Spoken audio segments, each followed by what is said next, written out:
এই সানডেতেই চিংড়ি মাছটা এনে রাখা হয়েছিল, গলদা চিংড়িটা। তো ভেবেছিলাম যে সর্ষে পোস্ত নারকেল টারকেল দিয়ে বেশ সুন্দর করে রান্না করবো, বাট ঘরে কিছুই জোগাড় হচ্ছিল না বলে রসুন পেঁয়াজ আদা এইসব দিয়েই করে নিলাম। তো এই যে ভালো করে চিংড়ি মাছটাকে ভেজে নর্মাল পেঁয়াজটাকে বেশ সুন্দর করে ভেজে নেবো, ব্রাউন ব্রাউন করে বেশ ভালো করে ভেজে টেজে নিয়ে একটু আদা রসুন এইগুলো বেটে নিলাম, একটু জিরাও সাদা জিরেও দিয়ে দিয়েছিলাম সাথে।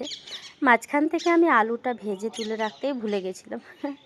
তারপরে আবার তার মধ্যে আলুটা দিয়ে ভালো করে কষিয়ে নুন হলুদ কাশ্মীরি লঙ্কা, আমি আবার টমেটোটাও পিষতে ভুলে গেছিলাম। তো যাই হোক, টমেটোটাকে কুচি করে দিয়ে ভালো করে কষিয়ে নাড়াচাড়া করে মাছটাকে জলে দিয়ে সুন্দর করে ফুটিয়ে নিলাম। আর তারপরে নামানোর আগে একটু ধনেপাতা, এক মুঠো ধনেপাতা দিয়ে দিলাম, দিয়ে একটু ফুটিয়ে বেশ নামিয়ে দিলাম। তো এই যে হচ্ছে লাস্ট। কেমন লাগলো নিশ্চয়ই জানিও।